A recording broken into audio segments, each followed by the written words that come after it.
No vídeo de hoje, Chico Xavier irá nos esclarecer sobre Adão e Eva e a reencarnação.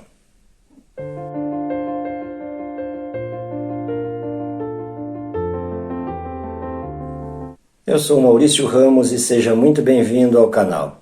Se ainda não for inscrito, peço a gentileza que se inscreva, curta e compartilhe com quem ama. Ajude na divulgação da doutrina espírita.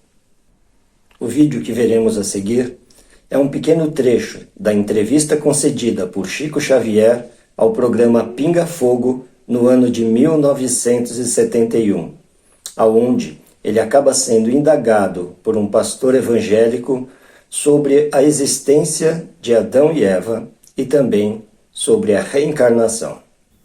Chico, agora vamos a uma pergunta de um pastor evangélico que você deve conhecer porque ele é conhecido em todo o Brasil, comanda um rebanho de fiéis à sua religião de 1.500.000 pessoas aproximadamente. Trata-se do pastor Manuel de Melo. Ele próprio irá fazer a pergunta a você, que foi gravada pelo nosso VT. Boa tarde, Xavier. Meus cumprimentos. E convidado por esse programa e pela sua direção para lhe formular uma pergunta, quero fazê-lo com muito agrado, com muita satisfação, por conhecer você através da literatura, da sua fama, e que ninguém de consciência tranquila pode negar as suas qualidades mediúnicas. Você, como uma das maiores autoridades espírita ou espiritualista deste país, para não dizer deste continente, por gentileza me responda a esta pergunta, que está sendo formulada em meu nome pessoal e em nome de toda a minha organização, isto é, de 1,5 milhão de fiéis que representam nesse país e de cerca de 4.000 pregadores que tenho a honra de liderar.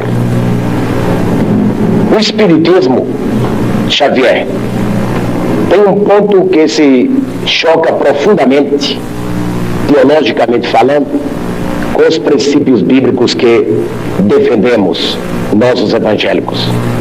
É exatamente aquele ponto da reencarnação. Isto é, cada pessoa que nasce é sempre reencarnação de uma pessoa que faleceu, de uma pessoa que morreu. Assim, é apregoado e ensinado pelos espíritas no mundo inteiro. Para esclarecimento dos telespectadores desta rede enorme de televisão, deste horário, em nosso Pinga Fogo, esclareça o seguinte: Deus criou Adão e Eva. Todos nós concordamos, creio que você também, a maneira como foi criado e o mundo cristão inteiro. Muito bem, mas logo após a criação de Adão e Eva, as duas primeiras criaturas humanas, surgiram as duas outras criaturas humanas, são os dois filhos de Adão e Eva, Abel e Caim. Você poderia, dentro da sistemática espiritualista, dentro da doutrina da reencarnação, você poderia dar, meu caro Xavier, uma explicação aceitável de onde vieram, qual a procedência de Caim e Abel, os dois primeiros filhos de Adão, isto é, pela ordem, a terceira e a quarta pessoa humana existente aqui na Terra? Responda-me. E eu gostaria que os milhões de telespectadores que assistem agora a você com tanta atenção, devido à fama do seu nome e às qualidades insofismáveis que você as tem, responda a procedência e como essas duas criaturas humanas vieram à Terra, Abel e Caim. É somente isso e muito obrigado. Ô Chico, a pergunta é um pouco longa, mas você entendeu bem, né? Então...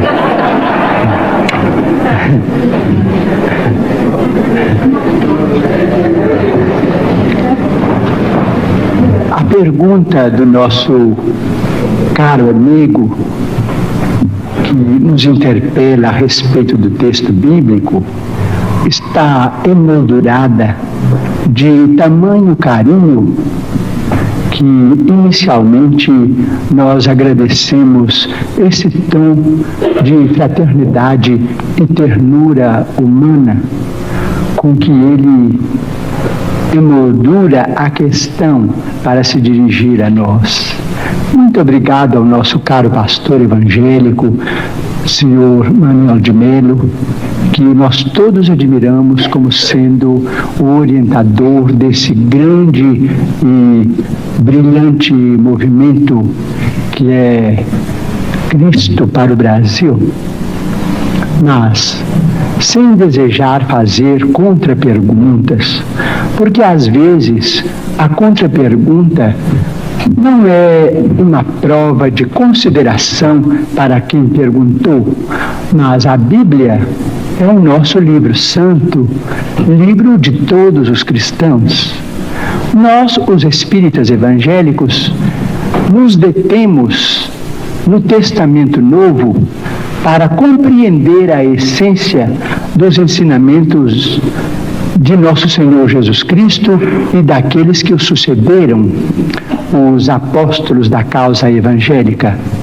Não temos maior intimidade com o Velho Testamento. Entretanto, pedimos permissão ao nosso caro pastor evangélico, senhor Manuel de Melo, para considerar que no livro de Gênesis, no capítulo 4, versículos 16 e 17, vamos encontrar uma questão muito interessante para nossos estudos em conjunto, porque nós todos somos estudantes das letras sagradas.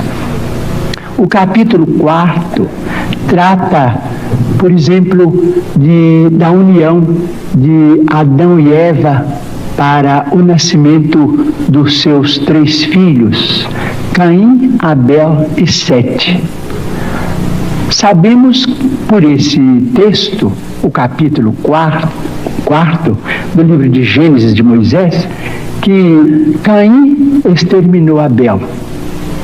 Entretanto, nos versículos 16 e 17, nós encontramos uma informação muito curiosa, a informação de que Caim, em se retirando da face de Deus, se dirigiu para uma cidade ou uma terra chamada Nod, onde ele desposou aquela que foi sua esposa e teve com ela uma grande descendência. Então, estamos perguntando se determinados textos do Antigo Testamento não seriam códigos que nós precisamos estudar com mais segurança para não cairmos, por exemplo, em contradição do ponto de vista literal. Nós precisamos estudar com técnicos e pesquisadores de história, que nós os temos hoje em todas as direções. Digo isso com o máximo respeito, porque se Caim matou Abel antes do nascimento de Sete, mas casou-se numa cidade chamada Nod, onde encontrou a sua mulher, aquela que foi sua esposa, e com ela teve uma grande descendência, o assunto exige estudos especiais de nós todos. Porque, segundo a criação no jardim edênico, a família inicial teria sido constituída pelas 4 pessoas às quais se refere o nosso caro pastor evangélico, senhor Manuel de Melo: Adão, Eva e os 2 filhos primeiros do casal. Vamos estudar então a questão com respeito à reencarnação. Mas o Manuel de Melo tem que estudar também, né? Todos nós. Vamos chegar a uma conclusão.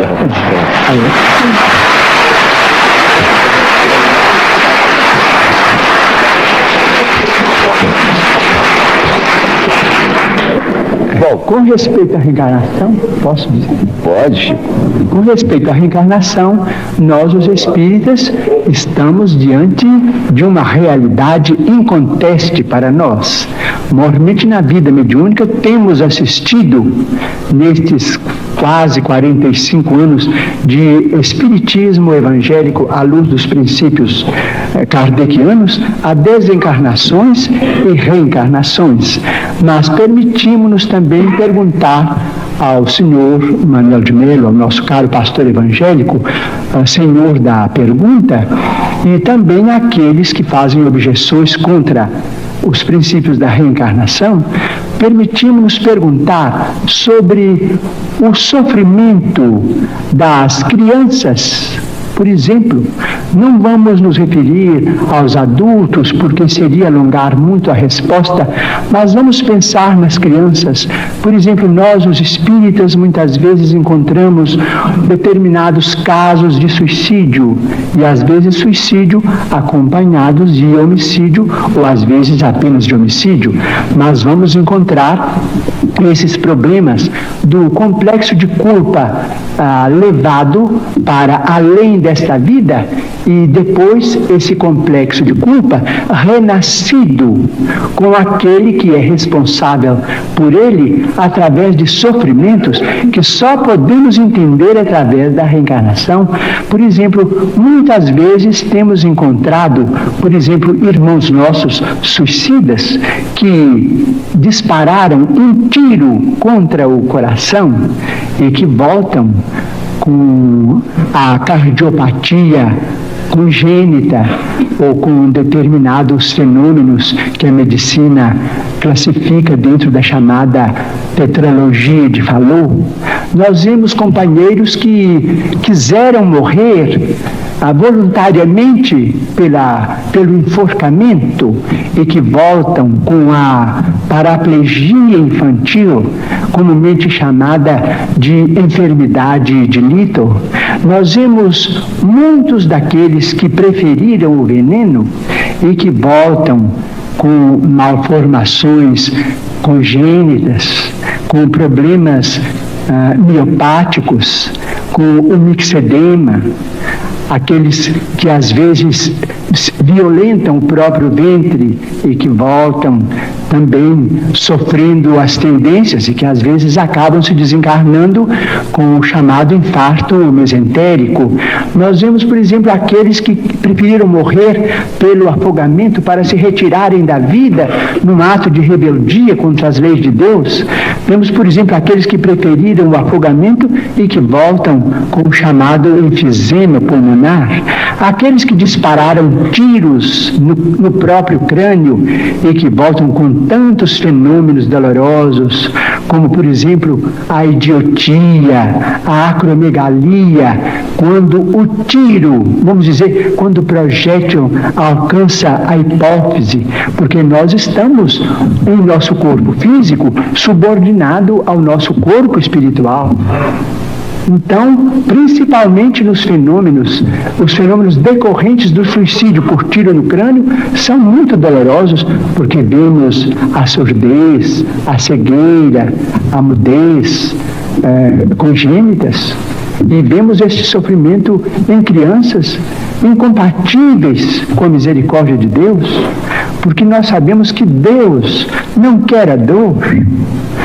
Diz Emmanuel, se Deus quisesse a dor, Ele não teria nos dado anestesia através da medicina. A dor é uma criação nossa. Chegamos ao além com determinado complexo de culpa e pedimos para voltar ao corpo, trazendo as consequências de nossos próprios atos menos felizes. Então, pedimos ao senhor Manuel de Melo, nosso caro pastor evangélico, que tem trabalhado tanto e cujo mérito nós todos reconhecemos e reverenciamos, para pensar conosco nestes problemas. Meu muito obrigado a você que ficou até o final de mais este vídeo.